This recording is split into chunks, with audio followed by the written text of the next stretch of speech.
Have you ever questioned the hidden complexities behind seemingly perfect lives?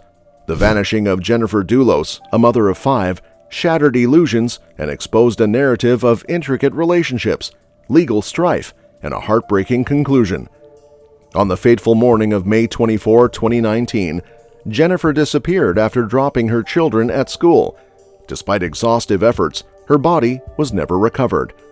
Authorities allege Fotis Dulos, her estranged husband, played a role in her demise. However, he took his own life shortly after being charged.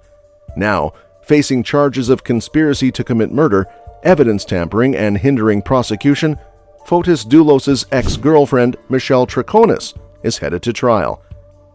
Who was Jennifer Dulos? Jennifer Farber Dulos, born on September 27, 1968 in New York City, was the daughter of Gloria Ortenberg and Hilliard Farber, a banker and philanthropist. She had an older sister, Melissa Irene Farber. Jennifer, a stay-at-home mother, worked as a writer for Patch.com and managed her own blog. Fotis Dulos, born on August 6, 1967 in Turkey and raised in Athens, Greece, moved to the U.S. in 1986. He graduated from Brown University in 1989 and earned an MBA in finance from Columbia Business School. Fotis married Hilary Vanessa Aldama, also a Brown graduate, in Athens in June 2000. The marriage lasted 4 years, and they divorced on July 12, 2004. In the same year, Dulos founded 4 Group Inc., a real estate development company specializing in luxury homes in Connecticut. Dulos began corresponding with Jennifer Farber while still married to his first wife.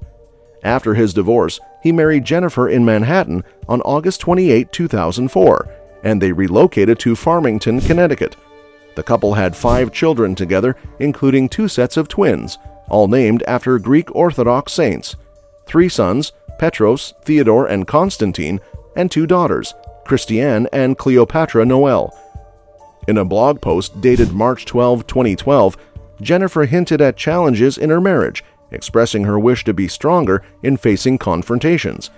Following the gradual deterioration of their relationship, marked by Fotis leading an increasingly independent life, Jennifer initiated divorce proceedings on June 20, 2017 at Superior Court in Stamford. Simultaneously, she began renting a house in New Canaan, relocating there with her 5 children.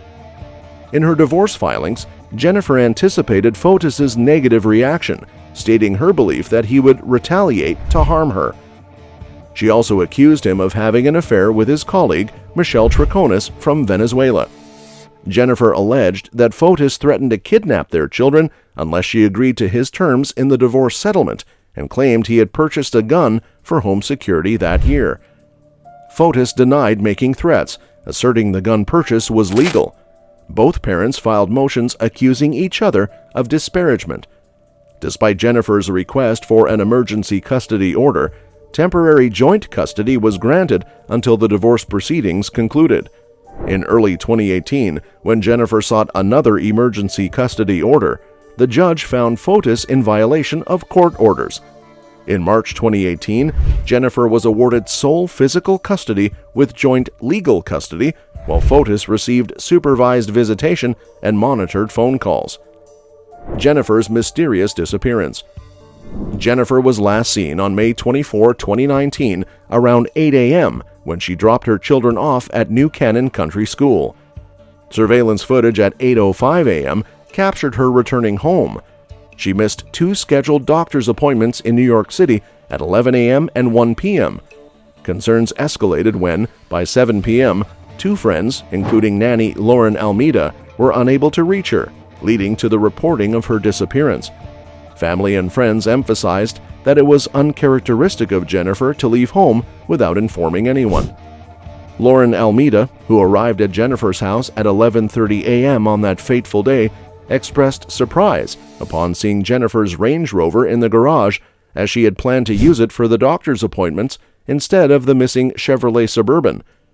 Detectives, upon searching the house, discovered blood splatter in the garage on the floor, door, and wall, along with blood on the exterior of the Range Rover.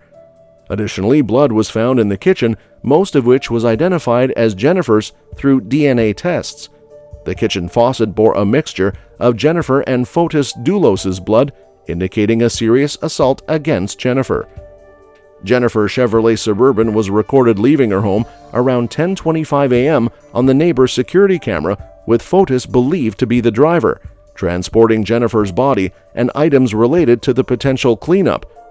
Later that evening at approximately 7:30 p.m., surveillance captured Fotis and Traconis disposing of garbage bags in 30 bins in Hartford.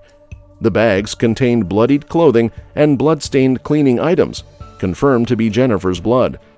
Fotis' DNA was found on a glove inside one of the trash bags and on one of the bags.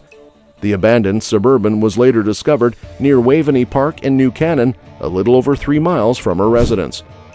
During Jennifer's disappearance, she and Fotis were estranged and navigating a contentious divorce and child custody proceedings.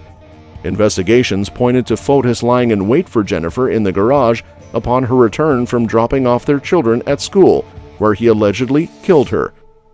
Despite extensive searches in Farmington, Fairfield County, and around Fotis' residence, Jennifer's whereabouts remained unknown. The search involved helicopters, canine units, and divers. As of May 24, there was no activity on her credit cards, and her cell phone showed no calls. On January 19, 2021, Connecticut State Police revisited the Mountain Spring Road property in Farmington, formerly owned by Fotis' real estate company, to follow up on old leads. Authorities were observed digging behind the property, and the next day they returned with an excavator and a septic tank. While no specific updates were provided, police mentioned they did not have any new information for the media. Arrests and charges in the case. On June 1, 2019, Fotis Dulos and Michelle Traconis were arrested at a hotel in Avon, Connecticut, facing charges of tampering with evidence and hindering prosecution. Initial charges were not more severe due to insufficient evidence. The Dulos' 5 children, aged between 8 and 13, were granted temporary custody to Jennifer's mother and relocated to New York City. Fotis enlisted attorney Norm Pattis for representation. Prior to being hired, Pattis expressed a belief in Jennifer's death. Both Fotis and Traconis pleaded not guilty to the charges. In September 2019, they faced additional arrests for tampering with evidence, maintaining their not guilty pleas. Fotis sought dismissal of the charges in court on October 4. By late October, it was reported that Traconis, accompanied by her 10-year-old daughter, had moved out of Fotis' $5 million home in Farmington. In 2020, on January 7, Fotis was arrested at home by the Connecticut State Police, charged with capital murder, and kidnapping in connection with Jennifer's disappearance. Traconis was arrested for conspiracy to commit murder, and Fotis' friend and former attorney, Kent Douglas Mawhinney, was also detained for conspiracy to commit murder. Jennifer's body remained undiscovered. Mawhinney faced accusations of spousal rape, leading to estrangement from his wife. She alleged that Fotis and Mawhinney were collaborating to harm her. Following Jennifer's disappearance, a shallow grave was found on a property owned by Mawhinney, containing bags of lime and blue tarp. The grave was discovered in August 2019, but no body was found and the items had been removed. Jennifer's family, despite relief at the charges, emphasized the absence of closure, expressing ongoing grief. On January 8, Fotis' bond was set at $6 million and he was released the next day, scheduled to return to court on February 28, 2020. In a May 2020 statement, Traconis admitted a mistake in trusting Fotis, but maintained ignorance about Jennifer's fate. She was set to appear in court on August 6, 2020, while Mawhinney's bond was reduced to $246,000, securing his release on October 19, 2020. A tragic end for Fotis Dulos. While out on bail, Fotis Dulos failed to appear in court on January 28, 2020 for an emergency bond hearing.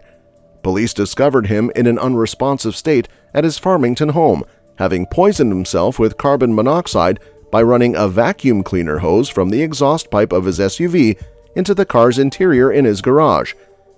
Initial reports suggested his death, but responders performed CPR and restored a faint pulse.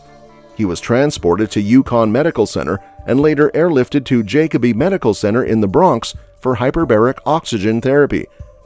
Fotis's 5 children, aged 8 to 13 when their mother disappeared 8 months earlier, visited him at the medical center before he was taken off life support. This marked their first encounter with their father since he was accused of murdering their mother.